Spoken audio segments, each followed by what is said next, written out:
এখন আমি তোমাদের সাথে শেয়ার করতে চলেছি যে ফাউন্ডেশন তোমরা কিভাবে অ্যাপ্লাই করবে। আমি পিএসসির দুটো শেড নিয়েছি, একটা ফেয়ার একটা ডার্ক। তো এরকম দুটো শেড যদি তোমাদের কাছে থাকে, তোমরা যে কোনো স্কিনে কিন্তু তোমরা দুটো শেড কিন্তু মিক্স করে তোমরা সব ধরনের স্কিনে কিন্তু তোমরা মেকআপ করেই আসতে পারো, তাই না? তো চলো, আমি এখানে নেব, আমার যেহেতু মিডিয়াম ফেয়ার আমি, তো সেক্ষেত্রে কিন্তু আমি এটা ফেয়ার শেড নিলাম। যতটা পরিমাণে ফেয়ার শেড নিয়েছি তার থেকে একটু কম পরিমাণ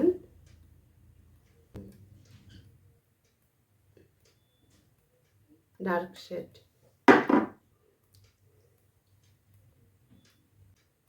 ভালো করে কিন্তু মিক্স করতে হবে।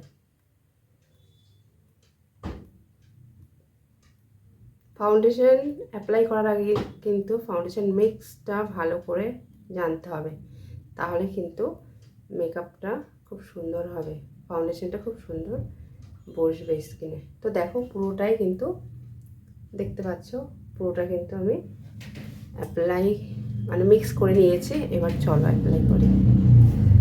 তো আমি এখানে মেকআপ ব্লেন্ডার নিয়েছি, তো এটা দিয়েই আমি অ্যাপ্লাই করব। তো যাই হোক,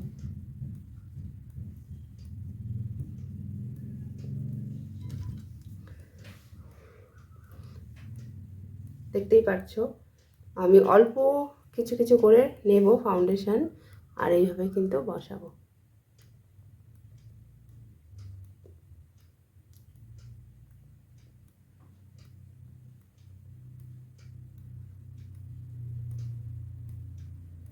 জাস্ট দেখতেই পাচ্ছো আমি জাস্ট এই পোর্শনে কিন্তু আমি ফাউন্ডেশনটা অ্যাপ্লাই করেছিলাম।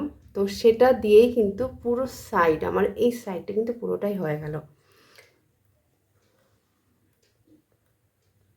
মেকআপ মানেই যে একদম ভর্তি ভর্তি করে ফাউন্ডেশন অ্যাপ্লাই করা, ভর্তি ভর্তি করে ফাউন্ডেশন অ্যাপ্লাই করে লেয়ার, মেকআপের যে লেয়ার মোটা করে দেওয়া, সেটা কিন্তু একদমই না।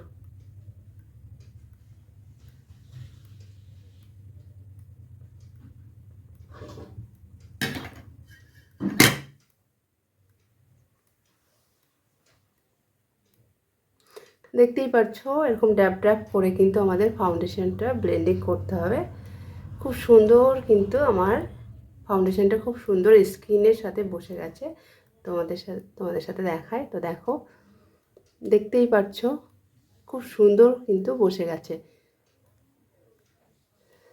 দেখো এই পাশটা দেখো আর এই পাশটা দেখো, দুটো সাইডে তোমরা দেখে বুঝতেই পারছো। দেখো এই সাইডে তোমরা দেখতেই পাচ্ছ, দেখো ফাউন্ডেশন দেওয়াতে কিন্তু ফাউন্ডেশনের যে একটা ন্যাচারাল যে একটা ভেতর থেকে একটা গ্লো আসছে, তোমরা জাস্ট দেখতেই পাচ্ছ।